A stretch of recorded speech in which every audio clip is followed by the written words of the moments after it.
Hello everyone, I am Jesse, or GameOverJesse. Here with us is Ilya and Daniel. Today we're going to be talking about this really awesome project made by a fan, which is Zelda VR.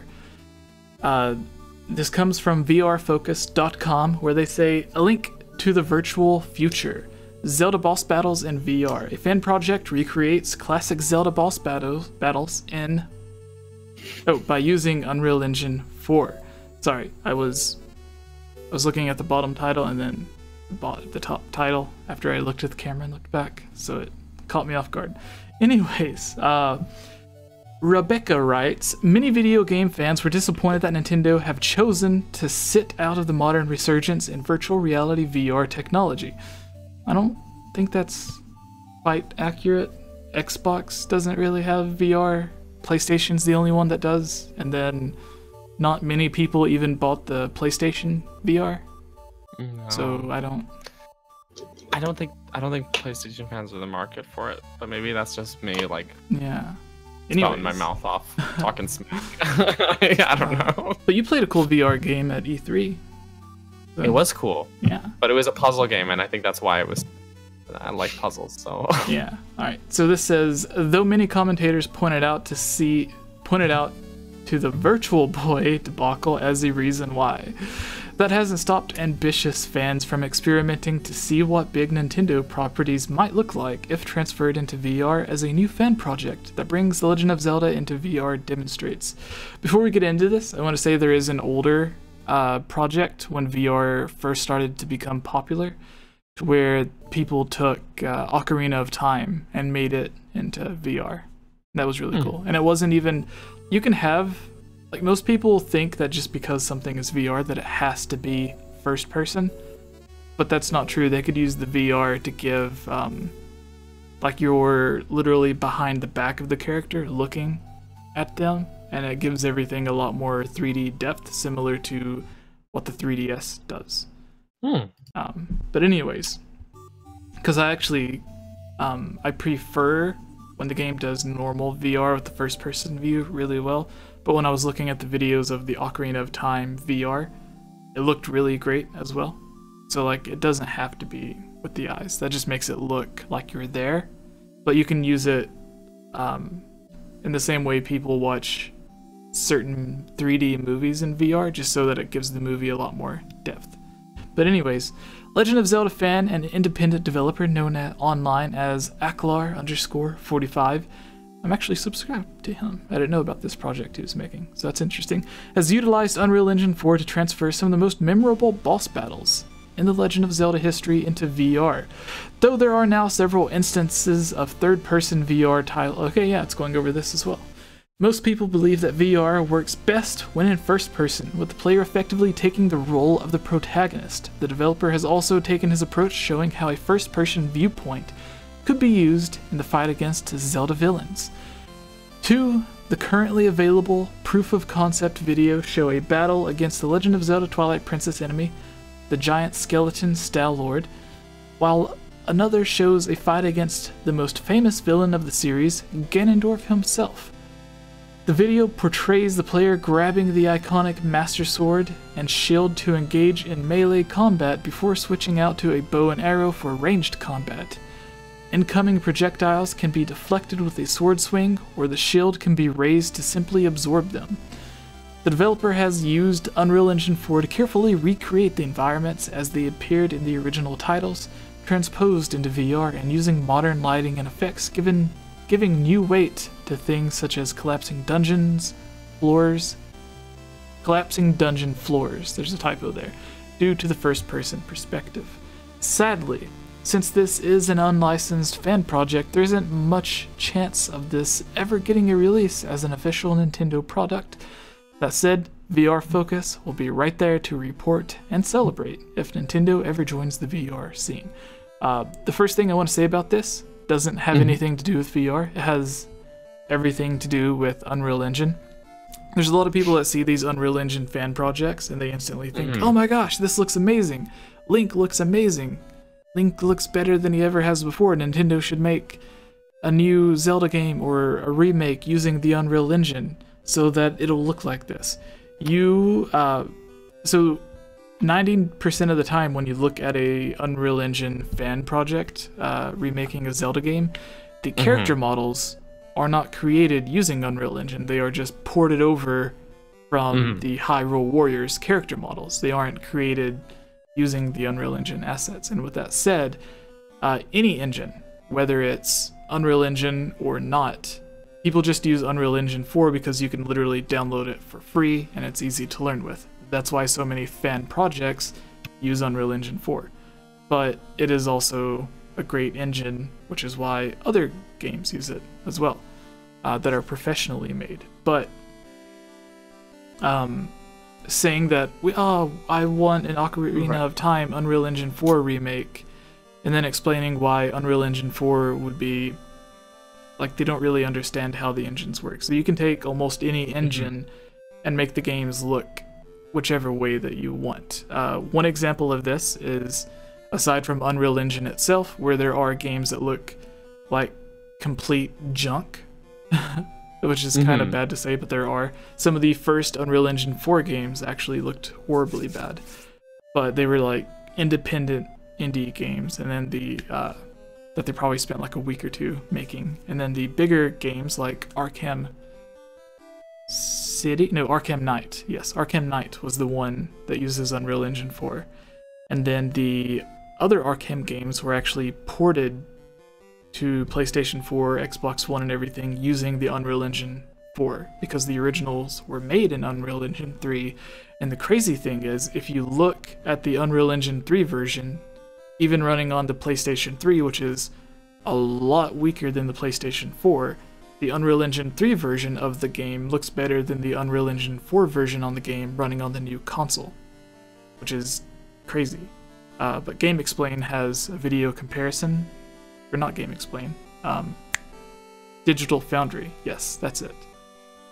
But I think there was a GameXplain video that commented on it as well. So the engine kind of has stuff to do. Like, the better the engine is, the better the game can run and everything. But one example from Nintendo is Ocarina of Time, Majora's Mask, and Super Mario 64, and a lot of other games all ran on the same engine. And then Wind Waker, which looks like basically a cartoon come to life, was created using that exact same engine, just a more advanced version. And then Twilight Princess was made using the Wind Waker engine, which instead of being cartoony is realistic. So yeah, it always kind of irritates me when I see people being like, oh, Nintendo should remake blah blah blah using Unreal Engine 4. Yeah. And the thing is, an engine does not mean art style. Yeah. Yeah. They're not the same thing. Yeah. You can find you can find photorealistic games made with Unreal Engine 4, or demos that look like the person there is completely real, but even those demos, they wouldn't even be able to run on like the Xbox One or the PlayStation 4. So that's like, that would be something that would be ran on like the PlayStation 6 or 7 in like 15 years. But for the PlayStation 4 and Xbox One and even the Nintendo Switch, there are realistic games, or games that use the Unreal Engine to look realistic. But then there are also Unreal Engine games that use the engine to look like a cartoon. So yeah, that's what I wanted to say, which had nothing to do with the VR. I just wanted to clear up that misconception of people that argue and debate about why, like, I've seen people say that Breath of the Wild sucks because it doesn't use Unreal Engine 4, because they look at the remakes or the fan projects of like Ocarina of Time and be like, oh, but they should have made Breath of the Wild using Unreal Engine 4, not this. And it's like, they don't understand that if they would have used Unreal Engine 4, the game would have taken a lot longer to come out than it did, and it would have not looked like it would have. They would have used the engine to probably make the game look exactly the same, because as Daniel said, art style has nothing to do with the engine. But Yeah. It's Nintendo used the engine that they did because they basically created it from the ground up to do exactly what they wanted to do with the game. And that's why it was the best engine, which is why you see everyone else like creating their own engines. Like Square Enix created the Luminous engine to work on their Final Fantasy games because they needed an engine to do exactly what they needed it to do, which Unreal Engine 4 is great at doing a lot of things, but it doesn't do everything. There was also, what was it? CryEngine is another engine that has been used to make games like Need for Speed or Battlefield that look realistic, but it's also been used to make games like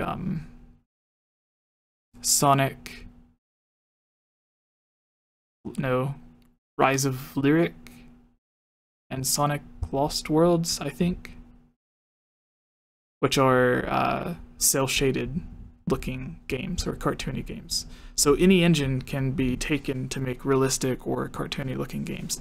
And the reason that they praise the Unreal Engine Zelda fan projects are because of how great Link looks. And Link only looks great because they are using the models that Nintendo and Team Ninja made for Hyrule Warriors. Like, almost none of them use their own models of Link. They just use the different models from that game. Yes. All right. Anyways, Daniel, hi. Ilya, hello. Hi. What do you guys have to say? I think it's really funny that it says the iconic Master Sword and shield. You know, shield. That was just funny. Oh yeah, because they in the article, but you know, the iconic shield. Yeah. But not the Hylian shield or the Master Shield. No. But we got a donation. Kinda neat. Oh, $2 from Help says thoughts on Hero Shade game Dark Souls style. That would be really cool. I don't have a lot of thoughts on it because I haven't played Dark Souls. Yeah, but I would like a Hero Shade game. That would be neat, I guess. Yeah, I'm not a huge fan of Dark Souls, but I would like to see Nintendo's take on something like that looks using the hero. Like, it's odd. I would rather it look like Link, not the Hero Shade. If they did something to where sometimes he would turn into the Hero Shade and sometimes he would be Link, kind of like when he goes back and forth between Wolf Link and the Hero Shade, or Wolf Link and Link, I mean. So if they did something like that to where he's in like some weird demon world similar to like the Dark World where like evil has taken over, and once he goes there it turns him into a skeleton, I could see something like that. And then if they wanted to make it more combat focused instead of puzzle focused, and then leave like they did that with Oracle of Seasons and Oracle of Ages. One was puzzle focused, one was fighting focused or combat focused. So if they did something like that in a Zelda game to where like everything in the Dark World is more combat focused and you play as like a Stalfos or whatever, and then the Light World is more puzzle focused, I think that would be interesting. But other than that, I don't have much to say on it. You guys? No? All right. Daniel. Okay, so the VR stuff. Hi. VR's cool. Yeah. Yep. I mean, okay, the whole thing with the engine stuff, like especially with the whole, well, they should have made Breath of the Wild and Unreal 4. They custom made it for an engine, like custom made specifically to make that game work properly, and it looks gorgeous for it. The physics engines, they didn't even make. That's the physics engine, like the reason everything move, they used the Havoc engine. So, but yeah, I mean, like the thing is with VR is it's cool. I did get to try that cool VR game you mentioned before, but the thing is there's that level of accessibility. If I want to quickly sit down and play a game for a little while, do I want to do so much setup? Get my headset on, plug in a bunch of stuff. Like, I don't know. I don't think VR is at the place right now where I want my big Nintendo games to be coming out as VR games. I think if they're going to do VR, they need to. And then, sorry? I said people poke me? Oh, yes. yeah, that happened while we were at E3. I was testing this VR game, and Gibbs kept poking me, And me. but I couldn't see where he was, so I would be Everyone. like, everyone started poking me, and I just started like trying to swat them away, but I That can't. is so funny. It was terrible, but it was funny. It was very funny, but yeah, I mean, I don't know. It's VR is not at the place I'd like it to be, where I could like just play a what game Cliff says. in VR. You know, Cliff said I tried Wind Waker in VR No, on the Rift. VR It needs was to awesome. be wireless. Yes, VR needs to be wireless in order to be mainstream. Maybe the Switch Pro will solve that, if there is a Switch Pro. The Nintendo Switch, there was the patent with the VR mode, and then there were like hackers that like dug into the code, and apparently it still has a VR mode in it, but Nintendo just doesn't use it. But plus, it would be kind of heavy if you just like put it on your face. Kinda. Are you gonna like keep the? Because it judges movements by the Joy-Cons, so like maybe you would have to have the Joy-Cons on it, so that it would know when you're moving. Strap one to the back. Yeah, or maybe the case that you put it on would like connect, and then that would have the movement stuff in it. I don't know. Anyways, But yeah. Ilya, would you play VR Zelda? I would try it, but kind of like what Daniel said, it's an accessibility thing. I want to be able to sit down and play it. I mean, obviously I know for any with motion controls like Skyward Sword or Twilight Princess Wii or HD, if you choose to, you do move around a little bit, but at the moment I like sitting down to play video games. It's a winding down type thing. I don't know. I would try it, but it's not something that I'm like, I want everything VR now. It would make me dizzy, possibly. Or it would scare me. I'm terrified already enough as it is. I'm not one that, even now, even though I can easily parry with my shield and defeat a guardian like that, the moment I hear that piano music, I'm like, what am I doing? Where do I go? Am I okay? So, I would try it, but I have no, like, oh, I want VR. Yeah, I definitely would try it just because there's a Zelda game. Not because, oh, there's a VR game. Exactly. Yeah. So, there's a difference. yes. Ilya, would you like to take the timeline news? Sure. I think this will be another short one. Okay. So. Hey everyone, it's me again, Ilya Rose. I just wanted to say thank you so much for watching this video. And you know what? If you're a fan of videos like this, you should totally subscribe and give this video a like and comment below to let us know what type of videos you would like to see us create in the future. And if you would really like to support all of us here at the GameOverJesse channel, please consider purchasing a GameOverJesse t-shirt or becoming a Patreon at patreon.com/GameOverJesse, where you can receive many rewards, such as getting shoutouts, having any topic or theory that you select discussed on the podcast or made into its own video, having your question answered, joining on as a guest on the podcast, and playing with us during our Twitch live streams at twitch.tv/GameOverJesse, and much, much more.